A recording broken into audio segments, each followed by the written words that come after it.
Assalamualaikum warahmatullahi wabarakatuh. Halo teman-teman, perkenalkan nama aku Lean. Aku mahasiswi Desain Komunikasi Visual di Universitas Pendidikan Indonesia atau DKV UPI. Jadi setelah kemarin aku upload video tentang DKV UPI, banyak banget dari teman-teman yang nge-DM ke aku nanya-nanya seputar kuliah jurusan DKV, khususnya di UPI. Dan waktu itu aku udah buat question box di Instagramku. Sekarang aku mau jawabin, sekaligus aku mau ceritain gimana sih pengalaman aku selama kuliah di DKV UPI. So langsung aja ke pertanyaan pertama. Dari Naura Salsabila, kendala apa aja yang Teteh alami waktu dulu bikin portofolio dan apa solusinya? Waktu SMA tuh aku jurusan IPA, jadi nggak terbiasa menggambar gitu ya. Aku waktu itu belum tahu adanya jurusan DKV. Entah gimana waktu itu sebelum pendaftaran SNM, aku tuh searching jurusan dan akhirnya nemu jurusan DKV.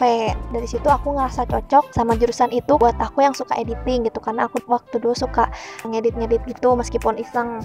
Dari situ aku konsul ke guru BK, ke Bu Imas. Alhamdulillah didukung sama Bu Imas dan teman-teman dan keluarga ngedukung buat aku pilih jurusan DKV. Nah dari situ aku langsung ngebut buat portofolio karena waktu itu H-4 kalau nggak salah penutupan pendaftaran SNM. Jadi kendalanya tuh aku gak biasa menggambar gitu waktu dulu. Jadi bikin portofolio seadanya. Terus sempat denger juga dari orang kalau jurusan IPA tuh nggak bisa lintas jurusan ke sosum karena waktu itu DKV sosum ya masuknya. Tapi aku dari situ nekat aja gitu buat milih DKV, tetap buat portofolio. Itu aku milih pilihan pertamanya itu DKV UPI, yang keduanya itu pendidikan biologi UPI. Alhamdulillah terimanya di DKV UPI. Bagaimana sih solusinya buat portofolio? Kalau menurut aku kalian tuh harus yakin aja gitu sama diri kalian. Kalau kalian tuh pasti bisa, paksain aja gitu. Aku juga waktu itu sampai begadang gitu buat portofolio. Terus yakin aja sama rencana Allah. Mau dimanapun kuliahnya, mau apapun jurusannya, yakin aja gitu sama Allah, minta diberikan yang terbaik. Selanjutnya dari Sela Grindia, kesan pesannya gimana kak? Nah, kalau aku pribadi selama 2 semester ini aku ngerasa ternyata DKV tuh nggak semenyeramkan yang aku kira. Meskipun emang bener banyak tugas, jadi sering begadang, tapi setelah dijalani alhamdulillah enjoy aja gitu, bisa mengerjakan tugas yang awalnya gak terbiasa menggambar jadi bisa gitu. Karena banyak banget dari teman-teman yang nanyain, kak gimana kalau pengen masuk DKV tapi nggak bisa menggambar? Kalian jangan khawatir karena nanti setelah masuk DKV itu kalian bakalan terbiasa dan bakal bisa dengan sendirinya gitu.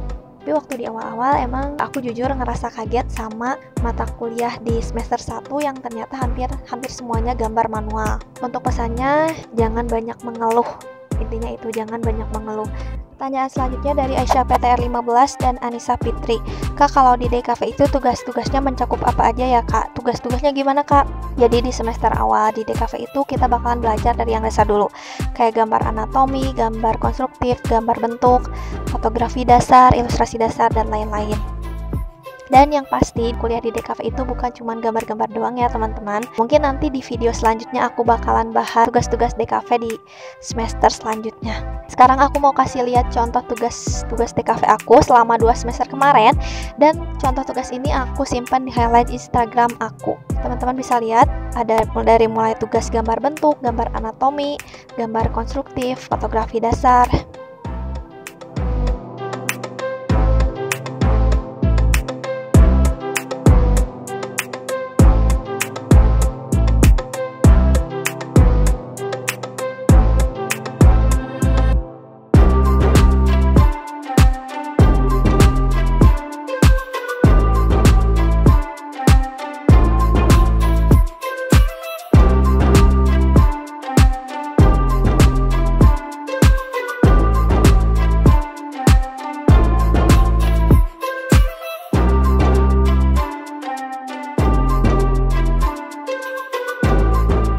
Nah, di semester 1 juga ada yang namanya Nirmana Dwimatra atau Nirmana 2 dimensi. Sedangkan di semester 2-nya itu ada Nirmana 3 dimensi atau Nirmana Trimatra. Nah, Nah, selain mata kuliah praktek juga di DKV kita juga ada mata kuliah teorinya juga, seperti mata kuliah estetika, sosiologi desain, bahasa Inggris, dan lain-lain. Dan aku saranin buat teman-teman, selain belajar gambar manual, teman-teman juga harus belajar software-software editing kayak Adobe Photoshop, Adobe Illustrator, Adobe Premiere. Pertanyaan selanjutnya, peralatan apa yang harus dipersiapkan sebelum masuk DKV? Yang pasti yang paling pertama itu ada pensil, belinya yang ketebalannya agak berjauhan, 3H, 2B, sama 7B. Biasanya yang 3H itu yang tipis untuk gambar sketsa, dan yang 7B itu untuk gambar bagian yang gelap. Kuas, aku juga sama beli kuasnya yang ukurannya agak berjauhan, dari yang paling kecil, sedang, sampai lumayan besar. Yang paling kecil itu ukuran 00. Aku nggak beli semua ukuran karena untuk menghemat juga. Jangka ini digunakan pada saat mata kuliah gambar konstruktif di semester 1, dan tinta Cina. Aku beli jangkanya yang harganya nggak mahal, mereknya Joico. Ada palet warna.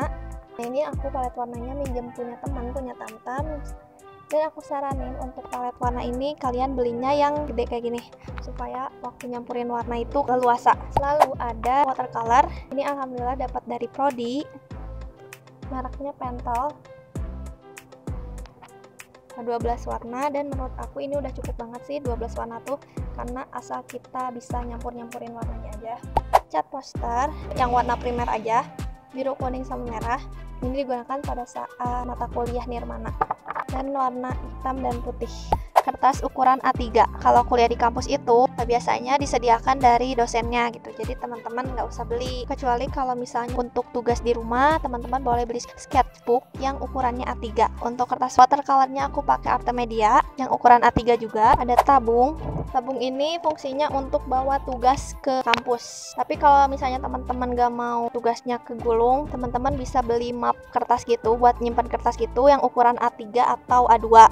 Selanjutnya ada pen tablet, fungsinya untuk menggambar digital. Dan aku di sini pakai merek One by Wacom. One by Wacom ini termasuk pen tablet yang tidak terlalu mahal dibandingkan yang lainnya. Kalian dapat pensilnya juga di sepaket itu, sama kabelnya buat nyambungin ke laptopnya. Laptop, aku pakai merek Asus. Dan misalnya kalau teman-teman punya uang lebih, sarankan untuk membeli MacBook kalau untuk laptop ya. Selanjutnya ada kamera. Aku pakai Sony Alpha 6000. Untuk teman-teman yang pernah mendengar DKV itu kuliahnya mahal, menurutku teman-teman jangan khawatir dulu, jangan takut dulu, karena jika memang sudah jalannya teman-teman kuliah di DKV, insya Allah pasti ada jalannya, pasti ada rezekinya. Nah, jadi teman-teman segitu aja video kali ini. Saran dari aku, kalau misalnya teman-teman pengen kuliah jurusan DKV itu atas kemauan sendiri, bukan karena terpaksa atau karena ikut-ikutan. Karena jika kita kuliah sesuai dengan passion kita, insya Allah kuliahnya bakalan enjoy. Luruskan niat kita kuliah itu karena Allah. Niatkan apa yang kita kerjakan itu untuk mencari ridha Allah. Kalau misalnya ada teman-teman DKV yang pengen sharing juga pengalamannya selama kuliah di DKV, atau ada teman-teman yang masih ingin bertanya seputar kuliah DKV, boleh banget langsung komen di bawah atau langsung DM ke Instagram aku @leandan. Segitu aja teman-teman, aku Leandan Nieli. Sampai ketemu di video selanjutnya. Wassalamualaikum warahmatullahi wabarakatuh.